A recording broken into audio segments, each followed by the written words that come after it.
അപ്പോൾ എല്ലാവർക്കും നമസ്കാരം. അപ്പോൾ ഇന്നത്തെ നമ്മുടെ പരിപാടി എന്താണെന്ന് വെച്ച് കഴിഞ്ഞാൽ നമ്മൾ ഇന്ന് വളരെ നാടനായിട്ട് ഒരു സംഭവമാണ് ചെയ്യുന്നത്. അതായത് നമ്മുടെ വാഴക്കൂമ്പാണിത്. വാഴക്കൂമ്പ് നമ്മൾ അരിഞ്ഞ് ഇതിങ്ങനെ വെള്ളത്തിലിട്ട് കൊത്തി ഉപ്പുള്ള വെള്ളമാണ്. ഇതെന്തിനാ നമ്മൾ വെള്ളത്തിലിട്ട് വെക്കുന്നതെന്ന് വെച്ച് കഴിഞ്ഞാൽ ഇതിന്റെ കറയൊക്കെ ഉണ്ടെങ്കിലുണ്ടല്ലോ, ആ കറയൊക്കെ അങ്ങ് കറയും പോവും, അതിന്റെ നാര് എക്സ്ട്രാ നാരുണ്ടെങ്കിൽ അതും പോകും. പിന്നെ ഇത് അരിയാൻ നേരം കയ്യില് പിച്ചാത്തിയിലും ഒക്കെ നന്നായിട്ട് എണ്ണ വരട്ടിയിട്ട് മാത്രം അരിയാ. അപ്പൊ കയ്യില് എന്റെ കൈ നല്ല ക്ലീൻ ആയിട്ടിരിക്കുന്നുണ്ടോ. അപ്പൊ അതുപോലെ നമ്മള് വെള്ളത്തിലോട്ട് അരിഞ്ഞിടുക. അപ്പൊ നമ്മളിത് ഇവിടെ ചീനച്ചട്ടിയിലാണ് നമ്മുടെ പരിപാടി. അപ്പൊ നമ്മൾ ചട്ടി വെച്ച് നമ്മള് എണ്ണ ഒഴിച്ചിട്ടുണ്ട്, വെളിച്ചെണ്ണ നമ്മൾ ഒഴിച്ചിട്ടുണ്ട്. എണ്ണ ചൂടായി നിൽക്കുകയാണ്. അപ്പൊ നമുക്കിനി കടുക് ഇട്ട് കൊടുക്കാം. അതിന്റെ കൂട്ടത്തിൽ തന്നെ ഒരു വറ്റൽമുളക്, വറ്റൽമുളക് നമുക്ക് ഇട്ട് കൊടുക്കാം. നമ്മള് ഇതിന്റെ അകത്ത് അരപ്പിനായിട്ട് ആവശ്യമുള്ളത് നമ്മുടെ പച്ചമുളക്, നമ്മുടെ ചുവന്നുള്ളി, പിന്നെ 2 അല്ലി നമ്മുടെ വെളുത്തുള്ളി എടുത്തിട്ടുണ്ട്, പിന്നെ ജീരകം, അത് പെരുംജീരകമല്ല, സാധാരണ ജീരകം, പിന്നെ തേങ്ങയും കറിവേപ്പിലയും. അപ്പൊ ഇത്ര സാധനം. അപ്പൊ ഇതുണ്ടല്ലോ നമുക്കൊന്ന് അരച്ചെടുക്കണം. കറിവേപ്പില മാത്രം നമ്മൾ അരയ്ക്കുന്നില്ല, കറിവേപ്പില വേറെ ചേർക്കുന്നുണ്ട്. അപ്പൊ നമുക്ക് ഇനി നമ്മുടെ കടുകൊക്കെ പൊട്ടിട്ടുണ്ട്. അപ്പൊ നമ്മുടെ വാഴക്കൂമ്പ് നന്നായിട്ട് പിഴിഞ്ഞെടുക്കണം, വെള്ളം ഇല്ലാതെ. ഞാൻ എടുത്തോളാം. പിഴിഞ്ഞങ്ങ് ഇട്ടേക്കാം. അതെ, ചേർത്ത് കൊടുക്കുക. അപ്പം ഇത് എണ്ണ ചൂടായി നിൽക്കുന്നതുകൊണ്ട് ശ്രദ്ധിച്ചോണം, തെറിക്കാൻ സാധ്യതയുണ്ട്. അപ്പൊ എണ്ണ തെറിച്ച്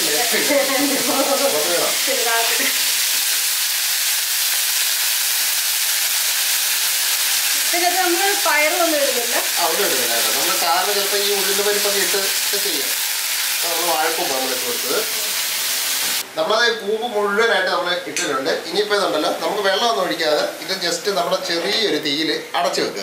മീഡിയം തീ വെച്ചാൽ മതി. അപ്പോൾ ആ സമയത്ത് നമുക്ക് നമ്മുടെ അരപ്പ് റെഡിയാക്കണം.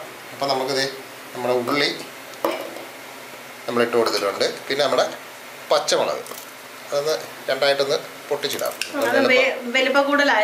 അതെ, ആദ്യം വലിയ എരിയില്ലാത്ത പച്ചമുളകാണ്. പിന്നെ നമ്മുടെ വെളുത്തുള്ളി, കറിവേപ്പില നമ്മൾ ഇടുന്നില്ല. ഇതിൻ്റെ കൂടെ തേങ്ങയും ജീരകവും എന്താണ് തേങ്ങ ഇട്ട് കൊടുക്കുക. അര കപ്പ് തേങ്ങ എടുത്തിട്ടുണ്ട്. അതെ, അതിപ്പോ നമ്മുടെ കൂമ്പിന്റെ വലിപ്പം അനുസരിച്ച് കുഞ്ഞൻ കൂമ്പാണ് നമുക്ക് കിട്ടിയത്. പിന്നെ ജീരകം കൂടെ ഇട്ട് അതിന്റെ കൂട്ടത്തിൽ തന്നെ മഞ്ഞപ്പൊടിയും ഇട്ടിട്ട് ഒരു കളറിന് വേണ്ടിയിട്ട് ഒരു നുള്ള കാശ്മീരി മുളക് പൊടിയും കൂടി ഇട്ടേക്കാം.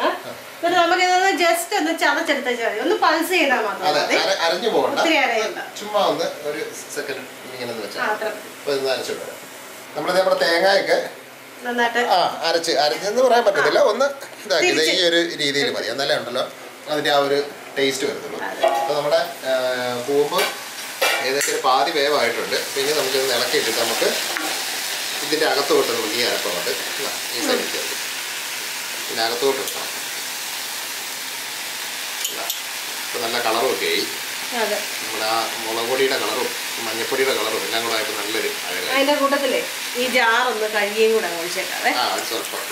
ജാറിൻ്റെ അകത്തോട്ട് സ്വല്പം വെള്ളം ഒഴിക്കുക. അപ്പോൾ നമ്മൾ അരപ്പ് നമുക്ക് വേസ്റ്റ് ആകത്തുമില്ല. ഇതിന് വേകാൻ ആവശ്യമുള്ള വെള്ളമാകും. അതിൻ്റെ കൂട്ടത്തിൽ നമ്മൾ ഉപ്പ് ചേർത്തിട്ടില്ല, ഉപ്പ് ചേർക്കണം, കറിവേപ്പിലയും ചേർക്കണം. നമ്മുടെ പരിപാടിയൊക്കെ അത്യാവശ്യം കഴിഞ്ഞു. അപ്പോൾ നല്ല എന്താ പറയുക, ആരോഗ്യ ഗുണങ്ങളും ടേസ്റ്റും എല്ലാം മാത്രമല്ല വളരെ എളുപ്പം ചെയ്യാം. ഇത് കയ്യേല് കറ പിടിക്കുമെന്നൊക്കെ വിചാരിച്ചിട്ട് ചെയ്യാതിരിക്കരുത്, വളരെ നല്ലൊരു സംഭവമാണ്. ഇത് ജസ്റ്റ് ഒന്ന് എല്ലാം റെഡിയാക്കിയിട്ട് അടച്ചു വെച്ചിട്ട് നമ്മുടെ ആവിയിൽ ചെറു തീയിൽ നമുക്ക് വേവിച്ചെടുക്കാം. ഒത്തിരി അങ്ങ് വെന്തൊന്നും പോകണ്ട. ഈ വാഴക്കൂമ്പ് വെച്ച് ഇത് തോരൻ മാത്രമല്ല കേട്ടോ, ഒരുപാട് വിഭവങ്ങൾ ഉണ്ടാക്കാൻ പറ്റും. വാഴക്കൂമ്പിന്റെ അകത്ത് നമ്മൾ ആ തേനെടുക്കുന്ന സാധനമില്ലേ, ആ സാധനം വെച്ച് മാത്രം ഉണ്ടാക്കും, ഇതിന്റെ പോള എടുക്കാതെ.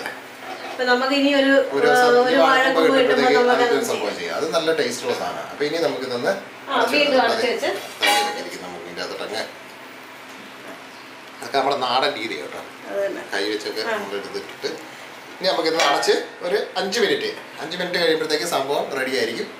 പിന്നെ കഴിക്കാം. അത്രേ ഉള്ളൂ, റെഡി. അപ്പൊ അതോടെ ഇരിക്കട്ടെ. അപ്പൊ 5 മിനിറ്റ് ഏകദേശം കഴിഞ്ഞപ്പോൾ നമുക്ക് ഞാൻ തുറന്നു നോക്കണ്ടേ, കൈ പൊളിക്കല് അടിപൊളി സംഭവം. നമ്മുടെ തോരൻ സെറ്റ് ആയിട്ടുണ്ട്. നല്ല മണമാണ് ഈ അരപ്പിന്റെ ആ മണം അല്ലേ.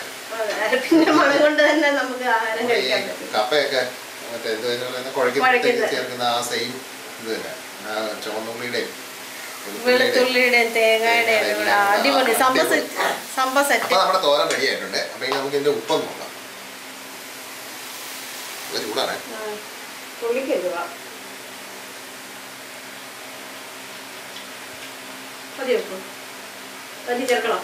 അടിപൊളി കേട്ടോ, കറക്റ്റ്. അതായത് എരിവുണ്ടല്ലോ, നമ്മൾ 2 പച്ചമുളക് എടുത്തുള്ളായിരുന്നു, പക്ഷെ ആവശ്യത്തിന് എരിവുണ്ട്. നല്ല കറക്റ്റ് ഉപ്പ്, എല്ലാം നല്ല സൂപ്പർ ടേസ്റ്റ് കേട്ടോ. അതായത് നമ്മൾ നല്ല ഫ്രഷ് വാഴക്കൂമ്പ് തന്നെ. ഇത് വാടിയതൊന്നും അല്ല, ഈ വാടിപ്പോയി കഴിഞ്ഞാൽ ഈ ടേസ്റ്റ് ഒന്നും കിട്ടുന്നില്ല. അറിയാനും പാടാണ്, ചതഞ്ഞ. അപ്പൊ വാഴക്കൊമ്പ് നമ്മുടെയൊക്കെ വീടുകളിൽ വാഴയുണ്ടല്ലോ, നമുക്കിവിടെ നമ്മൾ മാർക്കറ്റിൽ നിന്ന് വാങ്ങിച്ചാണ് കേട്ടോ. അപ്പം വാഴക്കൊമ്പ് വെച്ചിട്ട് ഇതുപോലെ ഒന്ന് ഈ സെയിമായിട്ട് അരപ്പൊക്കെ ചേർത്ത് ഒന്ന് ചെയ്ത് നോക്കുക. അപ്പോൾ അതിൻ്റെ ടേസ്റ്റ് എന്താണെന്ന് നമുക്ക് മനസ്സിലാവും അല്ലേ? അടിപൊളി സാധനം. അപ്പം നമ്മുടെ വീഡിയോ ഇഷ്ടപ്പെട്ടാൽ നമ്മുടെ ചാനലൊക്കെ ഒന്ന് സബ്സ്ക്രൈബ് ചെയ്താലും മറക്കില്ലേ. പിന്നെ പുതിയതായിട്ട് കാണുന്നവർ പിന്നെ നമ്മുടെ ഈ റെസിപ്പികളെ പറ്റിയുള്ള അഭിപ്രായമൊക്കെ ഒന്ന് കമൻ്റായിട്ട് താഴെ എഴുതുക. അത് മടി കാണിക്കില്ല കേട്ടോ. പിന്നെ ഒന്ന് വീഡിയോ ഒന്ന് ലൈക്ക് ചെയ്യണം. പിന്നെ ഇത് എല്ലാവർക്കും സാധാരണ അറിയാവുന്ന നമ്മുടെ മുത്തശ്ശിക്കൂട്ടുകളാണ് ഇതൊക്കെ. അപ്പോൾ ഇതൊക്കെ എല്ലാവർക്കും അറിയാവുന്ന റെസിപ്പികളാണ്. എങ്കിലും അറിയാൻ മേലാത്ത നമ്മുടെ പുതിയ ആൾക്കാരൊക്കെ ഉണ്ടാവുമല്ലോ. അപ്പോൾ അവർക്കൊക്കെ ഒന്ന് ഷെയർ ചെയ്ത് കൊടുക്കുക, അവർക്കൊരു പോരാവട്ടെ. അപ്പോൾ നമുക്ക് നല്ല വ്യത്യസ്തമായ വേറൊരു റെസിപ്പിയായിട്ട് വാഴക്കൂമ്പ് ഇട്ടുവാണെന്നുണ്ടെങ്കിൽ നമ്മുടെ വാഴക്കൂമ്പിൻ്റെ സാധനം വെച്ച് തന്നെ നമുക്കൊരെണ്ണം ചെയ്യാം, വേറൊരു സാധനം ചെയ്യാം. അല്ലെങ്കിൽ നമുക്ക് വേറെ വ്യത്യസ്തമായ വേറൊരു റെസിപ്പിയായിട്ട് നമുക്ക് നാളെ കാണാം. അപ്പോൾ എല്ലാവർക്കും നല്ലൊരു ദിവസം ആശംസിച്ചുകൊണ്ട് ബൈ.